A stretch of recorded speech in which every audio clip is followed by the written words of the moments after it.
কয়দিন পর বাবা হবি আর বলছিস তুই শিশু। বাবা আর কিভাবে হব? আপনি তো আমাকে কিছুই করতেই দেন না। এমনি এমনি কি বাবা হওয়া যায় নাকি? তো কি করতে হয় বাবা হতে গেলে? আপনি জানেন না? না, তুই বল। তাহলে চলুন আমি আপনাকে বোঝাচ্ছি। চুপচাপ কান ধরে এখানে দাঁড়িয়ে থাক, বেশি পাকনামো একদম করিস না। আচ্ছা ঠিক আছে, আমি শপথ করছি আমি আর কোনোদিনও সিগারেট খাবো না, আবির। অতঃপর শপথ করতে বাধ্য হলাম, তা না হলে কতক্ষণ কান ধরিয়ে দাঁড় করিয়ে রাখবে কে জানে। পরের দিন সকালে, এই উঠ, কলেজে যাবি না? তানিয়া, যাও তো, আজ কলেজে যাব না। কি কলেজে যাবি না মানে? ওর চিৎকার শুনে আমি তাড়াহুড়া করে বিছানা থেকে উঠে পড়ি। না না, আমি যাব, আমি এখন রেডি হচ্ছি গিয়ে। তারপর বিছানা থেকে উঠে এসে ফ্রেশ হয়ে রেডি হয়ে নিলাম কলেজে যাওয়ার উদ্দেশ্য। নাস্তা করে কলেজে গেলাম, গিয়ে দেখি আমাদের আড্ডার জায়গা সবাই উপস্থিত, শুধু আমি বাদে। কি রে, আজ এত দেরি করলি কেন তুই আসতে? এমনি, তা তোদের কি খবর বল, আবির? ভালো, তোর? এই আছি কোনরকম। তা আজকের কি প্ল্যান সবার? ক্লাস শুরুর তো এখনো অনেক সময় আছে। চল সবাই মিলে এক ম্যাচ ক্যারামবোর্ড হয়ে যাক, আবির। ওকে মামা, চল। তারপর আমরা সবাই মিলে ক্যাম্পাসের এক পাশে দাঁড়িয়ে কামবোর্ড খেলছিলাম আর গল্প গুজব করছিলাম। এর মধ্যেই কোথা থেকে যেন ম্যাডাম শরিতানিয়া কলেজে প্রবেশ করল আর আমাদের দিকে ধেয়ে আসল। আবির, তুই কি আজকেও ম্যাডামের সাথে উল্টোপাল্টা কিছু করেছিস? মানে আবির? মানে ওই যে দেখ, তানিয়া ম্যাডাম কেমন রাগে হনহন করে আমাদের দিকে এগিয়ে আসছে। মনে হচ্ছে সকাল থেকে কিচ্ছু খায়নি, এখানে এসে আমাদেরই গিলে খাবে। এরপর আমি তাকিয়ে দেখি তানিয়া আগুন দৃষ্টিতে জোরে হেঁটে আমাদের দিকে এগিয়ে আসছে, যেন সত্যি একটা রাক্ষসীর রূপে ও। ইতিমধ্যেই তানিয়া আমাদের কাছে চলে এসেছে। ওই আবির ফাজিলের বাচ্চা, তোমাকে না বলছি কলেজে এসব ছেলে মেয়েদের সাথে মিশবা না। আর ক্লাস বাদ দিয়ে এখন এখানে ক্রামবোর্ড খেলা হচ্ছে তাই না? দাঁড়াও, এক্ষুনি দেখাইতেছি মজা। না মানে ম্যাডাম, এখনও তো বেল পড়েনি। বলার মধ্যেই তানিয়া আশেপাশে তাকিয়ে কি যেন একটা খুঁজছে আমাকে মারার জন্য। কোনো কিছু না পেয়ে সাইডে থাকা একটা বড় ইট দেখে সেটাকেই হাতে তুলে নিল। তারপর আমার দিকে যেই ওই ইটটা ছুঁড়ে মারবে তখনই দিলাম এক দৌড়। এসবের মধ্যেই বেল পড়ে গেল আর আমার বাকি সব বন্ধুরাও ক্লাসে চলে আসলো। আমি তো দৌড়ানি খেয়ে ক্লাসে এসে চুপচাপ বসে আছি, কিন্তু এখনও কেন স্যার আসছে না? আমি মাঝখানের একটা ব্রেঞ্চে বসেছি, আমার সামনে রিয়াদ আর পেছনে মীরা বসেছে। ক্লাসের সবাই একে অপরের সাথে গল্প করছে। তৎক্ষণাৎ মীরা পিছন থেকে বলে উঠল, আবির, তোর কি সময় হবে? মীরা, কেন? না মানে আজ তো তেমন ক্লাস নেই। আর আমি তো এই শহরে নতুন, কোনো কিছুই ঠিক করে চিনি না। তুই যদি আমাকে এই শহরটা একটু ঘুরিয়ে দেখাস, যদি তোর সময় হয়। আর কি মীরা, আমারও তো ভালো লাগছে না। কদিন হলো বাসায় ম্যাডামের অত্যাচার আর মার খেয়ে জীবনটা যেন ভাজা পাতা সরি তেজপাতা হয়ে গেছে। ওর সাথে ঘুরে দেখি, হয়তো ভালো লাগতে পারে। আচ্ছা ঠিক আছে, চল আবির। তারপর দুজন মিলে সারা শহর ঘুরিয়ে বেরিয়েছি। ঘুরতে ঘুরতে দুপুর হয়ে গেছে। মীরা, বাসায় চল, দুপুর হয়ে গেছে। এক্ষুনি? ঠিক আছে চল। তারপর রিক্সা নিয়ে দুজনে বাসার দিকে রওনা দিলাম। বাসার সামনে এসে রিক্সা থেকে নেমে রিক্সা ভাড়া দিয়ে যাব তখন। ওই, তুই ভাড়া দিচ্ছিস কেন? তোকে আমি ঘুরতে নিয়ে গেলাম, আমি ভাড়া দিব। মীরা, সমস্যা নেই, তুই অন্যদিন দিস। আবির। তারপর আমি ভাড়া মিটিয়ে বাসায় আসলাম। বাসায় এসে নিজের রুমে গেলাম, পিছন পিছন তানিয়া আসলো। এখন আমি আবার কি করলাম? ও আমার পিছনে কেন? মেয়েটা কে? তানিয়া? কোন মেয়েটা? কলেজ ফাঁকি দিয়ে যার সাথে রিক্সা করে আসলি, ও হচ্ছে মীরা, আমার ফ্রেন্ড।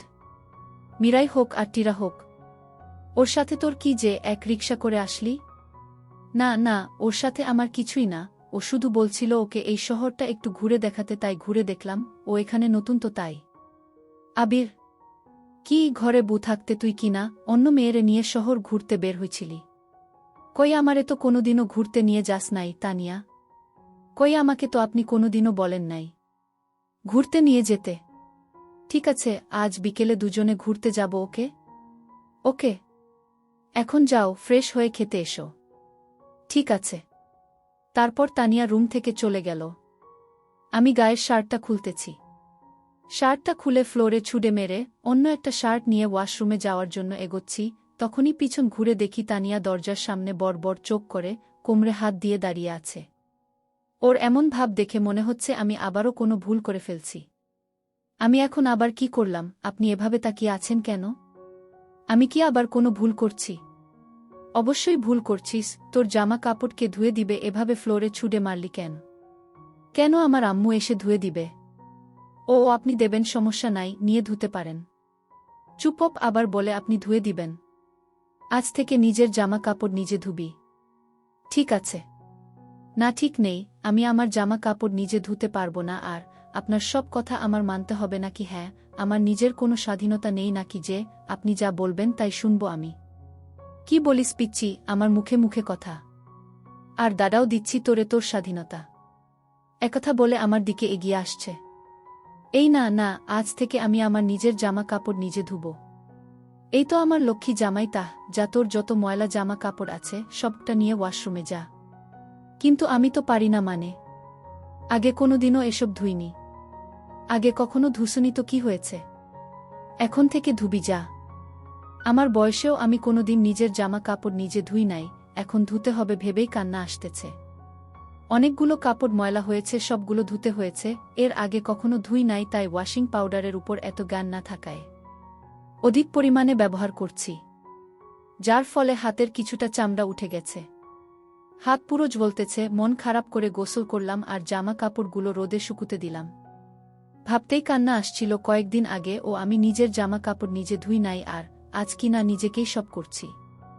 দুপুরে খাবার সময় টেবিলে বসে আছি। কিছুক্ষণ পর তানিয়া এসে খাবার এগিয়ে দিল। তানিয়া খাবার বেড়ে দিল। আমি খাবার হাতে নিতেই হাত জ্বালা শুরু করল। ভীষণ জ্বলতেছে, তাই খাওয়া বন্ধ করে চুপ করে বসে আছি। তানিয়া বিষসটা খেয়াল করল। খাওয়া বাদ দিয়ে বসে আছো যে, কি হয়েছে তানিয়া? না এমনি। এমনি মানে জলদি খেয়ে নে। আমি খাবার খাওয়ার জন্য খাবার হাতে নিয়ে খাওয়া শুরু করলাম। এবার আর জ্বলা সহ্য করতে না পেরে খাওয়া বন্ধ করে হাত নাড়তে শুরু করছি আর ফু দিয়ে হাতে বাতাস করছি। এই তোর হাতে কি হয়েছে, এমন করছিস কেন দেখি তানিয়া? এই কথা বলে তানিয়া আমার হাত ওর সামনে নিয়ে গেল। তোর হাতে কি হয়েছে? কয়েক জায়গায় এত ক্ষত। আমি আপনাকে আগেই বলেছি আমি আগে কখনো জামা কাপড় নিজে ধুইনি, জামা কাপড় ধুতে গিয়েই এমন হয়েছে। আবির। তানিয়া আর কিছু বলল না, সোজা বসা থেকে উঠে ফ্রিজ থেকে বরফ নিয়ে এসে আমার হাতে লাগিয়ে দিল। কিছুক্ষণ পর, নাও হা করো, আমি তোমাকে খাইয়ে দিচ্ছি। না না, জ্বালা বন্ধ হলে আমি নিজেই খেতে পারব। আমি বলছি না হা করতে, এত কথা বলো কেন? হা করো বলছি তানিয়া। আমি আর কিছু না বলে চুপচাপ খেতে থাকলাম। আম্মু ছাড়া এ প্রথমবার আমি অন্য কারো হাতে খাবার খাচ্ছি, তাও আবার বুয়ের হাতে। এবার লক্ষ্য করলাম তানিয়ার চোখ থেকে কয়েক ফোঁটা জল গড়িয়ে পড়ছে। কিন্তু কেন? এ কি, আপনি কাঁদছেন কেন? এমনি তানিয়া। আচ্ছা একটা কথা বলি। বলো। আপনি কি সত্যি আমাকে ভালোবাসেন নাকি ফাজলামির প্রতিশোধের জন্য আমাকে বিয়ে করছেন? তানিয়া আমার এমন প্রশ্ন শুনে ভ্যাবাচাকা খেয়ে গেল। তানিয়া কিছু বলে না। সে চুপচাপ আমাকে খাবার খাইয়ে দিতে থাকে। খাবার খাওয়ার সময় এত কথা বলতে নেই। চুপচাপ খাবার খাও। আমিও কিছু না বলে চুপচাপ খাবার খেতে থাকলাম। বিকেল বেলা দুজনে ঘুরতে বের হলাম। এখন দুজন লেকের পাড়ে হাঁটতেছি। আমার মন চাচ্ছে তানিয়ার হাত চেপে ধরে হাঁটতে, কিন্তু ভয় হচ্ছে। তাই চুপচাপ হাঁটতেছি। হঠাৎ মনে হলো কেউ আমার হাতটা শক্ত করে চেপে ধরল। তাকিয়ে দেখি তানিয়া। কি হলো? আমি তোর হাত ধরাতে এভাবে দাঁড়িয়ে পড়লি কেন? না এমনি আবির। চল ফুচকা খাবো। আচ্ছা একটা কথা বলি। বল। আমরা তো স্বামী স্ত্রী, তাই বলছিলাম কি আমরা একে অপরকে তুমি করে বলি? আবির। ঠিক আছে, তবে শুধু তুমিতে অন্য কিছু না, ওকে তানিয়া? ওকে। তারপর দুজনে ফুচকা খেলাম। সন্ধ্যায় বাসায় ফিরলাম। ফিরে দেখি আব্বু আম্মু বাসায়। অবশ্য আব্বু আম্মুর কাছে এক্সট্রা বাসার চাবি আছে, তাই তারা আমাদের আর কল করেনি। উনাদের সাথে কথা বলে আমি রুমে চলে আসলাম। এসে ফ্রেশ হয়ে বিছানায় শুলাম। শরীরটা বড্ড ক্লান্ত লাগছে, তাই শোয়ার সাথে সাথে ঘুমের রাজ্যে হারিয়ে গেলাম। তানিয়া আম্মুর সাথে কাজ করছিল। কাজ শেষ করে রুমে চলে আসে ও। তানিয়া রুমে এসে দেখে আমি ঘুমাচ্ছি। তারপর ও আমার মাথার পাশে এসে আমার চুলে হাত বোলাতে থাকে আর বলতে থাকে, আবির ঘুমিয়ে গেলা নাকি? তুমি তখন বলেছিলা না আমি তোমাকে ভালোবাসি কিনা? আমি আমার ফাজিল বরটাকে ভালোবাসবে না তো কাকে ভালোবাসবো বলো? আমি জানি আমি তোমাকে অনেক শাস্তি দিই, কিন্তু কি করব বলো? আমি যে আমার শ্বশুর শাশুড়িকে কথা দিয়েছি যে আমি আমার ফাজিল বরটাকে মানুষের মতো মানুষ করব, সব সময় ওকে শাসনে রাখব। এগুলো বলে ও আমার কপালে একটা চুমু দিয়ে আমার পাশে শুয়ে পড়ে। এদিকে আমি তো অসচেতন হয়ে পড়ে আছি গভীর ঘুমে। সকালবেলা আম্মু, আমি কলেজে গেলাম। দাঁড়া আবির, বৌমা তোর সাথে যাবে। আম্মু, ও যাবে কেন? তুই কি ভুলে গেলি বৌমা তোর কলেজের টিচার? না তো ভুলিনি আবির। হায় আল্লাহ, আজ কি হবে? এতদিন তো বন্ধুদের কাছে কথাটা গোপন রেখেছি যে ম্যাডাম আমার বউ। আজ নিশ্চিত বন্ধুদের কাছে বাস খাব। হে আল্লাহ, রক্ষা করিও আমায়। এরপর দুজন কথা বলতে বলতে একসাথে কলেজের উদ্দেশ্যে বের হলাম। রিকশা করে কলেজে যাচ্ছি। কিছু দূর যেতেই তানিয়া রিকশা থামাতে বলল। কি ব্যাপার, এখানে দাঁড়ালেন কেন আবির? ওই যে ওই দোকানটা দেখছ, ওখানে একটা মেয়ে যে আইসক্রিম খাচ্ছে। হ্যাঁ তো। তো কি, আমার জন্য এক্ষুনি ওখানে গিয়ে দুটো আইসক্রিম নিয়ে আসো। আমি তোমার কাঁধে মাথা রেখে আইসক্রিম খেতে খেতে কলেজে যাব। পারবো না। তুমি যাবে নাকি আমি আবারও আমার আগের রূপে ফিরব? তানিয়া, যাচ্ছি যাচ্ছি। এরপর আমি রিকশা থেকে নেমে তানিয়ার দেখানো সেই দোকানে গিয়ে দুজনের জন্য দুটো আইসক্রিম কিনে নিয়ে রাস্তা ক্রস করছি। তখনই আচমকায় কোথা থেকে যেন একটা দ্রুতগামী বাইক এসে আমাকে ধাক্কা দেয়। মুহূর্তের মধ্যেই আমি ছিটকে পড়ে যাই। প্রচণ্ড রক্ত ঝরতে থাকে আমার শরীর থেকে। আমি পড়ে যাওয়ার সাথে সাথে ইয়োপাশ থেকে তানিয়ার চিৎকার শুনতে পেলাম। তারপর আর কিছু বলতে পারি না, তৎক্ষণাৎ জ্ঞান হারাই। এরপর তানিয়ার সাথে সাথে আমাকে হসপিটালে নিয়ে ভর্তি করে। আমার বন্ধুরা সবাই খবর পেয়ে, আমার মা বাবা আর ছোট বোন মাহি সবাই চলে আসে হসপিটালে। সবাই খুব কান্নাকাটি করছে। ডাক্তার আমার কেবিন থেকে বের হতেই তানিয়া ডাক্তারের কাছে ছুটে যায় আর বলে, ডক, আমার আবিরের এখন কি অবস্থা? রোগীর অতিরিক্ত রক্তক্ষরণ হয়েছে, তাই এই মুহূর্তে বি নেগেটিভ রক্ত লাগবে ডক্টর। বি নেগেটিভ রক্ত তো আমাদের এখানে কারোর নেই মনে হয়। আবিরের বাবা আব্বু আমার আছে, আমি রক্ত দিব আমার আবিরকে। তানিয়ার মুখ থেকে আমার আব্বুকে আব্বু বলে ডাকতে দেখে আমার সব বন্ধুরা অবাক হয়ে যায়। এরপর তানিয়া আর দেরি না করে ডাক্তারের সাথে আলে যায় রক্ত দিতে। সে বেডে শুয়ে আছে আর তার পাশের বেডে শুয়ে থাকা নিস্তব্ধ নীরব প্রিয় মানুষটার দেহটা দেখছে। বুকটা ফেটে যাচ্ছে তার। রক্ত দিয়ে এসে বাইরে বসে কান্না করে যাচ্ছে তানিয়া। এটা দেখে মাহি তার ভাবিকে অর্থাৎ তানিয়ার কাছে এসে বলে, প্লিজ ভাবি, এতটা ভেঙে পড়বেন না, ভাইয়া ঠিক হয়ে যাবে। মাহি। তানিয়া মাহিকে জড়িয়ে ধরে কান্না করতে থাকে। তানিয়ার বাসা থেকেও তার আব্বু আম্মু আর মিম অর্থাৎ তানিয়ার যে রুমমেট ছিল সে সহ তারা সবাই চলে আস। উনারা অনেক চেষ্টা করেছে তানিয়াকে বাসায় নিয়ে যাওয়ার জন্য, কিন্তু তানিয়া যায়নি। উল্টো সে আরও আমার বন্ধু শামীম আর রিয়াদ সহ সবাইকে বাসায় পাঠিয়ে দেয়। এখানে শুধু আছেন আমার বাবা মা আর তানিয়া।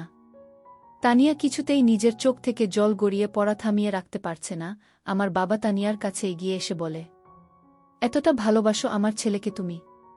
তানিয়া তখন আরও হাউমাউ করে কান্না করে আমার বাবাকে জড়িয়ে ধরে। রাত প্রায় 10টা বাজে, এখনও কেউ একটা ফোঁটা পানিও মুখে তোলেনি। সবাই ভীষণ চিন্তায় আছে আবির বাঁচাবে কি না। চৈত্র মাসের শেষ সপ্তাহ চলে, বাহিরে কাঠফাটা রোদ। বাসায় থেকেও যেন নিঃশ্বাস আটকে আসছে। রোদের তাপে বাহিরে তাকানোর মতো অবস্থা নেই। 1, 2, 3, 7 নাগাদ বাসায় ঢুকল লিফাত। ঘামে সারা শরীর চিকচিক করছে। মেইন গেট পার হতেই শক্ত কিছুর সাথে হোঁচ খেল, সঙ্গে সঙ্গে মেজাজ খারাপ হলো। চিৎকার করার আগেই ছুটে এলো নৌমি। পরনের ওড়না দিয়ে শক্ত বক্সটা মুছতে মুছতে আদুরে কণ্ঠে বলল, বাবু, লাগেনি তো তোমার? লিফাত কণ্ঠে রাগ ঢেলে চেঁচাল, তোর বাবু রাখার জায়গা কি আর ছিল না? চেঁচাচ্ছ কেন? 2 ঘন্টা যাবৎ কারেন্ট নেই। এদিক দিয়ে বাতাস আসছে, তাই তো বাবুর কোলে বসেছিলাম। ইচ্ছে করতেছে তোর বাবু সহ তোকে তোদের বাসায় ছুঁড়ে ফেলে দিয়ে আসি। সর সামনে থেকে গু। আফসোস, তোমার ইচ্ছেই থেকে যাবে গু। এর মধ্যে লিফাতের আম্মু শরবত নিয়ে আসলেন। লিফাতকে দেখে শান্ত কণ্ঠে শুধালেন, কি রে, তুই কখন এলি? এই তো। লিফাতের আম্মু শরবত হাতে দাঁড়িয়ে আছেন। শরবত কাকে দিবেন ঠিক বুঝতে পারছেন না। লিফাতের দিকে হাত বাড়াতে যাবে অমনি নৌমি শরবত নিয়ে ঢকঢক করে অর্ধেক শেষ করে ফেল। শরবত খেতে খেতে চোখ ঘুরিয়ে লিফাতের দিকে তাকাল। লিফাতের রাগী চোখ মুখ দেখে খাওয়া বন্ধ করে গ্লাস থেকে ঠোঁট সরাল। অর্ধেক গ্লাস শরবত লিফাতের দিকে এগিয়ে দিয়ে বলল, খাবে? তুই খা, খেতে খেতে এই বাড়ির সব খেয়ে ফেলগু।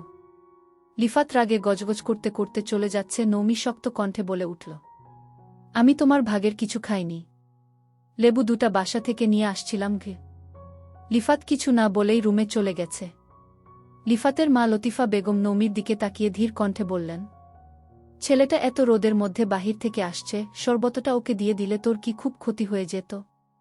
সকালে ভার্সিটিতে যাওয়ার সময় তোমার ছেলেকে পেছন থেকে এত ডাকলাম, অথচ ফিরেও তাকালো না, ভাব নিয়ে রিক্সা করে চলে গেল। সে বলেছে আমাকে নিয়ে ভার্সিটিতে গেলে নাকি তার ইজ্জতে টান পড়ে। তাহলে এখন আমি কেন শরবত দিব বলো? তোরা কি বড় হচ্ছিস না? এখনও এভাবে লেগে থাকিস কেন বলতো? আমি নেহাত ভালো মেয়ে, তার জন্য তোমার ছেলের অত্যাচার এত বছর ধরে সহ্য করে আসছি। না হলে না হলে কি? কিছু না। শরবত বানিয়ে দাও, তোমার ছেলেকে দিয়ে আসি।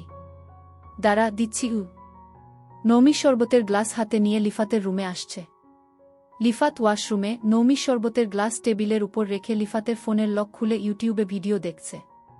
লিফাত গোসল শেষ করে বেরিয়ে এই দৃশ্য দেখে রাগী স্বরে বলল, তুই আবার আমার লক দেখে ফেলছিস? নৌমি নিঃশব্দে হেসে বলে উঠল, যে লক দিয়ে রাখতে পারো না সেই লক কেন দাও?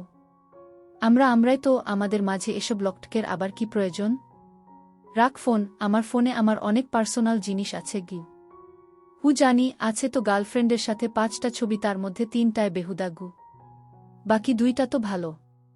নৌমি হাসতে হাসতে বলল, কে বলেছে? বাকি 2টাতে তোমাকে বিশ্রী লাগছিল তাই ডিলিট করে ফেলছি কি? আবার ঘুরতে গেলে আমাকে নিয়ে যেও। গাছ লতাপাতার ফাঁক দিয়ে স্টাইলিশ ফটো তুলে দিব। আজকের পর তুই ভুলেও আমার ফোন ধরবি না। এই কথা আজ অবধি কতবার বলেছ বলো তো? তার থেকে ভালো হয় আমাকে একটা অ্যান্ড্রয়েড ফোন কিনে দেওয়ার ব্যবস্থা করো। বিশ্বাস করো, তুমি আম্মুকে একবার বললেই আম্মু আব্বুকে বলবে। এটুকু উপকার করো, তাহলে তোমার ফোন বেশি ধরব না কোনো প্রয়োজন নেই নৌমি কাদো কাদো মুখ করে বলল, তোমার দিলে কি দয়া হয় না? না, কারণ ফোন কিনে দিলে তুই ভণ্ড হয়ে যাবি এখন মনে হয় খুব ভদ্র আছি। লিফাত চোখ রাঙাতেই নৌমি চুপ করে গেল। শরবতের গ্লাসের দিকে তাকিয়ে স্বাভাবিক কণ্ঠে বলল, শরবত রেখে গেলাম, খেয়ে নিও। নৌমি দরজা পর্যন্ত যেতেই লিফাত ডাকল, শুন। নৌমি চমকে উঠে জানতে চাইল, ফোন কিনে দিবা? না নৌমি মনমরা হয়ে বলল, তাহলে? পরশু তোর হবু ভাবির জন্মদিন। সুন্দর একটা প্ল্যান দিস, তাহলে তোকেও নিয়ে যাবগু। ঠিক আছে, তুমি রিল্যাক্সে থাকো, কালকের মধ্যে সব প্ল্যান করে ফেলব। তবে আমার একটা শর্ত আছে কি শর্ত? সন্ধ্যার পর শহীদ মিনার চত্বরে হালিম খাওয়াতে নিতে হবে। কবে? আজকেই। ঠিক আছে, ডান। ওকে। পরন্ত বিকেলে সূর্যের তাপ কিছুটা কমতেই ছাদে গেল লিফাত খুব মনোযোগ দিয়ে ফোনে কথা বলছে। মিনিট 5 বাদেই চঞ্চল পায়ে ছুটে আসলো নৌমি। পরনে বেগুনি রঙের টি-শার্ট, কালো রঙের স্কার্ট আর একটা ওড়না হিজাব। ছাদের এপাশ ওপাশ খোঁজে ছুটে গেল লিফাতের কাছে। নৌমি খুব জোরে নিঃশ্বাস ছেড়ে গুরুতর কণ্ঠে বলে উঠল, তুমি ভাই প্রেমই করো আর ওইদিকে তোমার বিয়ে ঠিক হয়ে যাচ্ছে। লিফাত ঘাড় ঘুরিয়ে নৌমিকে এক নজর দেখেই প্রশ্ন করল, আমার বিয়ে? হ্যাঁ। লিফাত সহসা কল কেটে দিয়েছে। কপাল কুঁচকে প্রশ্ন করল, কার সাথে? কার সাথে আবার আমার সাথে? লিফাত অগ্নিদৃষ্টিতে তাকিয়ে শক্ত কণ্ঠে বলল, তুই না করিসনি? বলিসনি আমার রিলেশন আছে? নৌমি একগাল হেসে বলল, ভাই রিলেশন তোমার তাই মাথা ব্যথাও তোমার। আমাকে বাসার মানুষ জিজ্ঞেস করেছে তোমাকে বিয়ে করতে আপত্তি আছে কি না, আমিও বলে দিয়েছি কোনো আপত্তি নেই। কারণ আমার বয়ফ্রেন্ডও নাই আর মাথা ব্যথাও নাই। তাই বলে তুই আমাকে বিয়ে করবি? না, মোটেই না। তোমাকে বিয়ে করতে আমার বয়ে গেছে। তুমি বাসায় চেঁচামেচি করবা, নিজে থেকে বিয়ে ভাঙবা। বাসায় তোমার রেপুটেশন খারাপ হবে, এতে আমি পৈশাচিক আনন্দ পাব। বুঝতে পেরেছ? তোর মতো কাজিন কারো জীবনে না আসুক, আর তোমার মতো কাজিন সবার জীবনে আসুক। এখন নিচে চলো, সবাই তোমাকে ডাকছে। কেন? ওমা বললাম না, বিয়ের আলোচনা চলছে। তুমি ছাড়া এই আলোচনা শেষ হবে না তগু। আমি যদি আজকে ফাঁসি তাহলে তোর একদিন কি আমার যে কয়দিন লাগে। তোর হালিম খাওয়া আর সপ্তাহে সপ্তাহে ঘুরতে যাওয়া সব বন্ধ হয়ে যাবে। মনে থাকে যেন। নওমি মেকি স্বরে বলল। আমাকে ভয় দেখাবেন না জনাব তামজিদ আকন্দ তাজ। কারণ ভুল করেও যদি আমার সাথে আপনার বিয়ে হয়ে যায় তাহলে আপনি আমাকে ঘুরতে নিয়ে যেতে বাধ্য। শুধু হালিম কেন, রাত ৩টায় তেহারি খেতে চাইলেও এনে দিতে বাধ্য থাকিবেন গু। অসম্ভব। অসম্ভব সম্ভব হওয়ার আগেই প্রতিবাদ করতে হবে, চলো। প্রতিবাদের ফাঁকে আমার মোবাইলটার কথা একটু বলো প্লিজ গু। লিফাত আর নওমি নিচে আসছে। ড্রয়িং রুমে নওমির আব্বু আম্মু, লিফাতের আব্বু আম্মু, লিফাতের ছোট চাচ্চু কাকিরাও উপস্থিত। লিফাতকে নামতে দেখে লিফাতের আব্বু শান্ত গলায় বললেন, কোথায় ছিলে? ছাদে। তোমার আর নওমির বিয়ের বিষয়ে কথা বলছিলাম, ভাবলাম তোমাদের জানিয়ে রাখি। তোমার আপত্তি নেই তো? লিফাত আর চোখে নওমির দিকে তাকাল। নওমি মাথা নিচু করে চুপচাপ দাঁড়িয়ে আছে। লিফাতের আব্বু হৃদরোগে আক্রান্ত। জোরে কথা বলা কিংবা উত্তেজিত হওয়া বারণ। তাই লিফাত জোর গলায় কিছু বলতেও সাহস পায় না। লিফাত আব্বুর দিকে তাকিয়ে ঠান্ডা কণ্ঠে বলল, আমি এখনও বিয়ের কথা ভাবিনি আব্বুগু। তোমাকে ভাবতে বলেছে কে? বিয়ে তো এখনই দিচ্ছি না। আগে পড়াশোনা শেষ করো, চাকরি নেও, তারপর না হয় বিয়ে হবে। না মানে ঘি? কি বলতে চাও? নওমি কি সুন্দরী নয়? নওমি সঙ্গে সঙ্গে তপ্ত দৃষ্টিতে তাকালো, চোখে সন্দেহ স্পষ্ট। লিফাত থতমত খেয়ে বলল, আমার ঘাড়ে কয়টা মাথা আছে যে নওমিকে অসুন্দর বলব? নওমির মতো সুন্দরী মেয়ে বিশ্বে বিরল। কিন্তু কথা হল, বিরল প্রজাতির প্রাণীর সঠিক যত্নের জন্য অন্যরকম পরিবেশ প্রয়োজন, তাই বলছিলাম। তোমার আর কিছু বলতে হবে না। বিরল প্রজাতির আলোচনা তুমি তোমার ডিপার্টমেন্টে শেষ করে এসো। নওমি বারবার চোখে ইশারা দিচ্ছে কিন্তু লিফাত কিছুই বলছে না। বিষয়টা নওমির আব্বুর নজরে পড়তেই শান্ত গলায় বললেন, নওমি অনেকদিন যাবৎ অ্যান্ড্রয়েড ফোন চাইতেছে। দীপ কি না ভাবতেছি। কি করা উচিত বলতো? লিফাত সহসা শক্ত কণ্ঠে বলে উঠল, শুধু শুধু ফোন দিতে হবে না। ও তো বেশিরভাগ সময় আমার ফোনই ব্যবহার করে, ওর জন্য আমার ফোনের লকই পরিবর্তন করি না। ওর যখন প্রয়োজন আমার ফোনই ব্যবহার করতে পারবে। আমারও তাই মনে হয়। ফোন দিলে অযথা ফোন ব্যবহার করে সময় নষ্ট করবে। জিবিউ। নওমি মুখ ফুলিয়ে চেয়ে আছে, ভেতরে ভেতরে রাগে ফুঁসছে। লিফাত ভ্রু নাচিয়ে জিভ বের করে ভেঙচি কাটল। নওমি ঠোঁট বেঁকিয়ে বিড়বিড় করে খানিকক্ষণ বকে সঙ্গে সঙ্গে বাসায় চলে গেল।